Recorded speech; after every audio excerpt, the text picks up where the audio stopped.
Okay, so hello po. So today I am going to discuss to you about the arts of Highland and Lowland of Luzon. So it is part of lesson 1 in arts grade 7 po.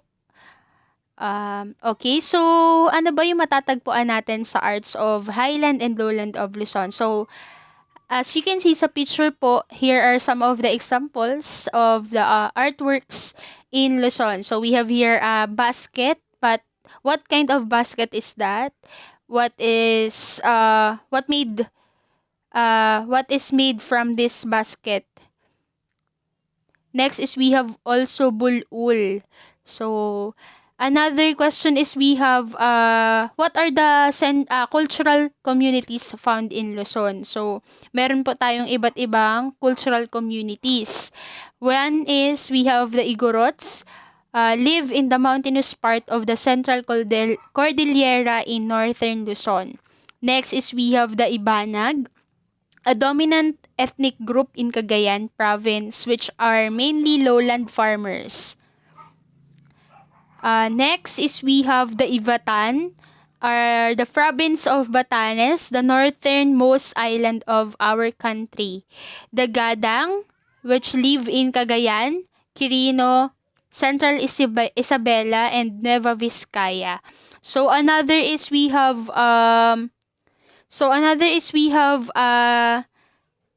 the different indigenous people that excel in arts and crafts in Luzon. So, sino-sino ba yung mga indigenous people na nag-excel sa arts and crafts in Luzon? So, ayan. So, here are some examples of the famous artworks of the indigenous people found in Highland and Lowland of Luzon. So, as you can see, most of the artworks is made from wood, rattans na tinatawag po. Also, we have tinatawag pong nito, bamboo, and buri. So, later on po, I will discuss it to you one by one. Okay, so art is part of the life of the indigenous people in the Philippines. This shown in the things that they used every day, which are rich in traditional colors and patterns. These art forms reflect their tribal background. So, as you can see, katulad po ng mga sinabi ko kanina, most of their artworks is from the indigenous people of the Philippines. Because we are rich in different resources that they can use to showcase the arts in Lowland and Highland of Luzon. So, let's have first the famous works of the Ifugaos, which is the Bulul, are carved anito figures of the Ifugaos, represents ancestral spirit and granary gods. Bululs are places in rich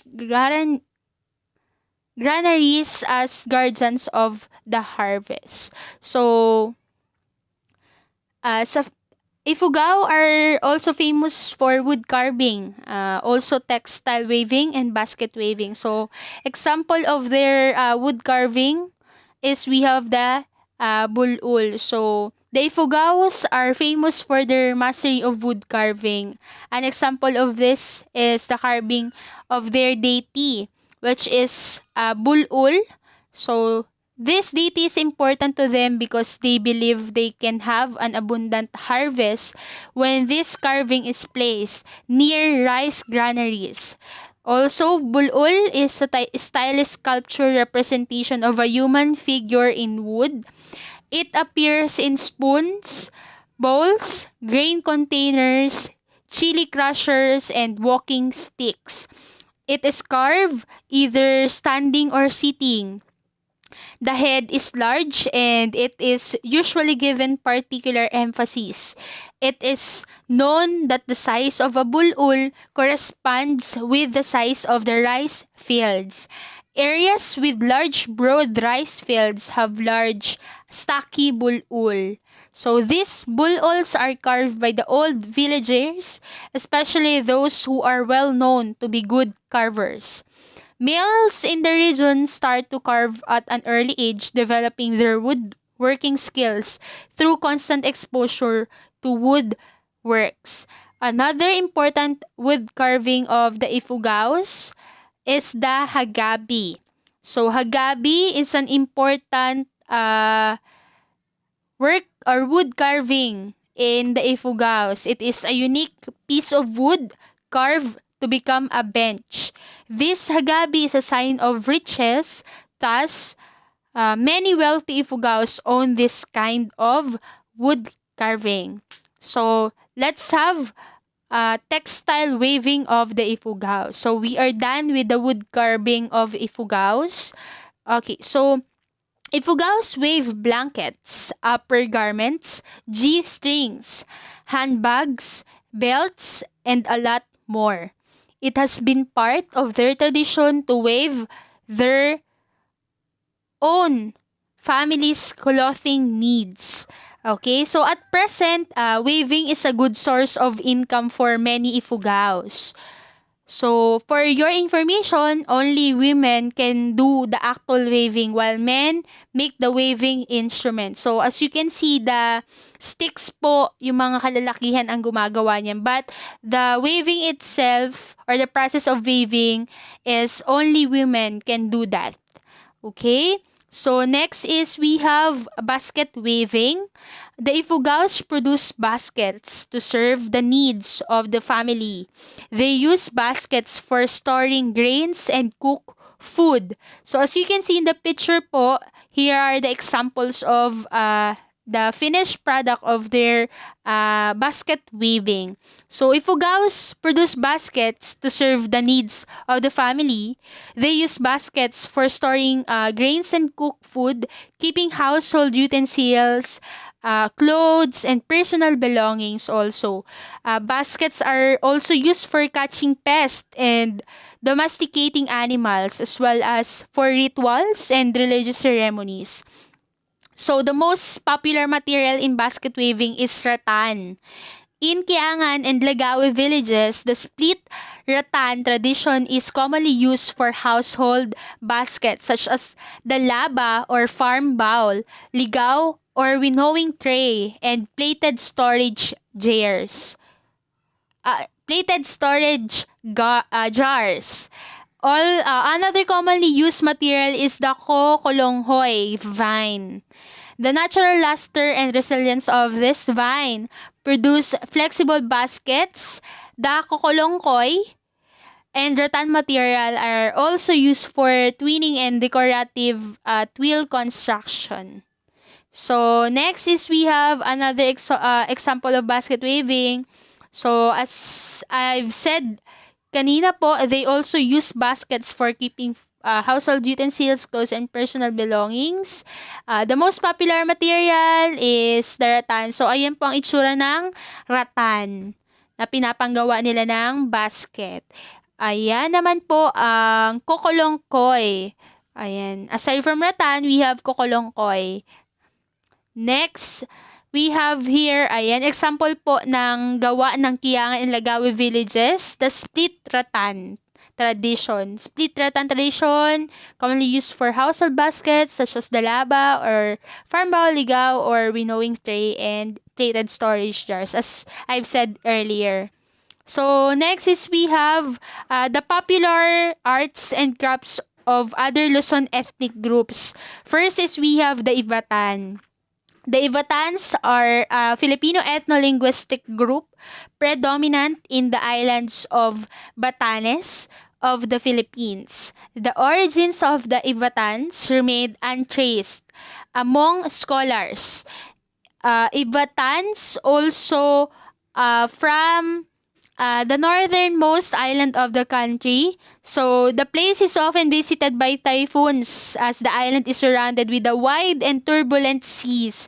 So, kung napapansin nyo po sa mga balita, kapag may bagyo, talaga ang unang dadaanan nila is Batanes region. Many of them wear vakul, an abaca fiber made headgear to protect them from the sun and rain. So, ayan po yung nakikita nyo sa picture. Ang tawag po sa kanila is vakul. Other body accessories popularly worn by the Ibatans are seashells and pearls. So, since it is surrounded with a wide and turbulent seas, they get seashells and pearls also. Next is the gadang.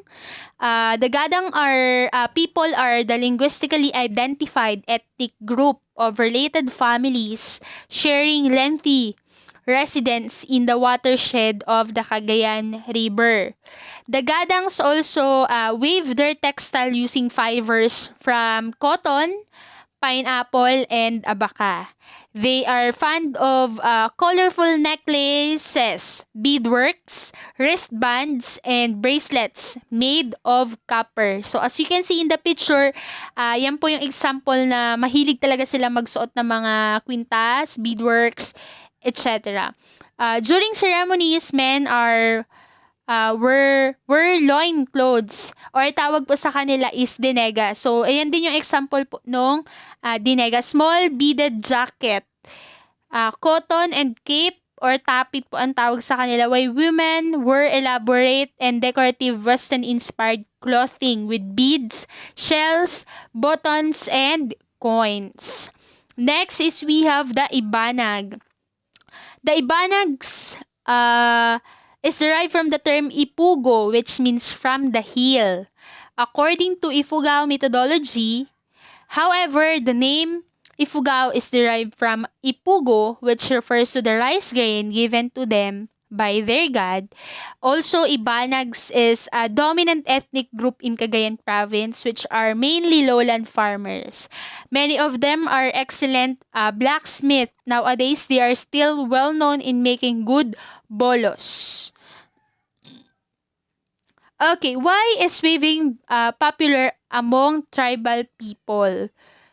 So, native Filipinos weave using fibers from abaca, pineapple, cotton, and bark cloth to produce cloth, rugs, basket, and rugs. So, it is their part of their family wealth was based on the textiles the family owned, and these were given as dowry, gifts at weddings, and as offerings to gods.